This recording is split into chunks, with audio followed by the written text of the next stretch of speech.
Hi, it's Jay Lassiter from Blue Jersey and Millennium Radio, and beyond Jersey Shore's few stories are bigger globally than Libya, and no one is offering louder words of caution than Rob Andrews, who I caught up with earlier today.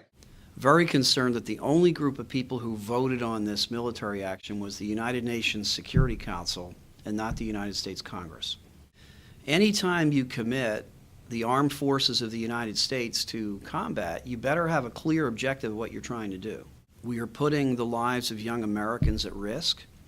We're making decisions that have a profound impact on our country's future. And I think the Congress should have had a role in this.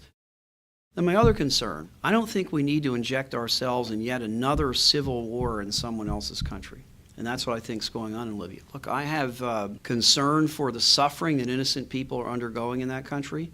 But innocent people suffered in the Sudan, in Yemen today, in North Korea. And for us to use that suffering as a provocation to launch an offensive military strike is something I don't think is a very good idea. Negative precedent was set here, and we want to dispute that. What would happen if Muammar Gaddafi declared a ceasefire and just stuck to it and said, I'm not fighting anymore, but I'm staying?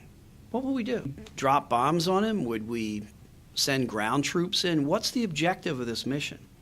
Is it to remove Muammar Gaddafi from power, or is it to stop the practice of slaughtering innocent people within Libya? That's unclear to me.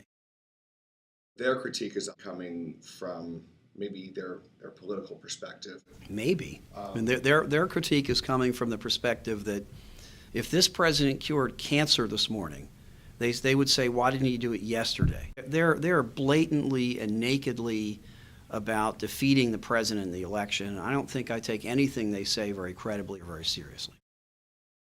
I have great faith in this president, but I just don't agree with this decision.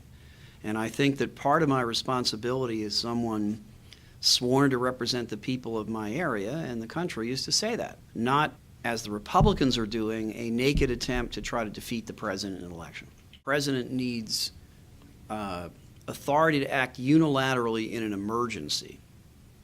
But if this were an emergency, there wouldn't have been time to go to the UN. So why wasn't there also time to go to the U.S. Congress? Second, what does victory look like here? Why is that outcome vital to the national security of the United States? In part, it is what I'm hearing from constituents, which is, why is the life of my son or my daughter worth this effort if they wear the uniform of the country? What are they fighting for?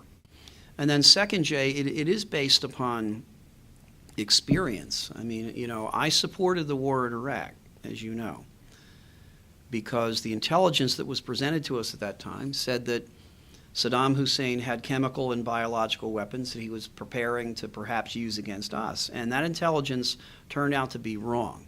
The very bold assertions by the generals and the strategists in the Bush administration that occupying Iraq would be easy, we'd be greeted by people throwing rose petals at our feet. We would stay for a while, leave, and all live happily ever after. And I think any of us who didn't learn some very harsh lessons about asking more critical questions are doing a disservice. So I made some mistakes there, and I've learned how to ask those harsh questions.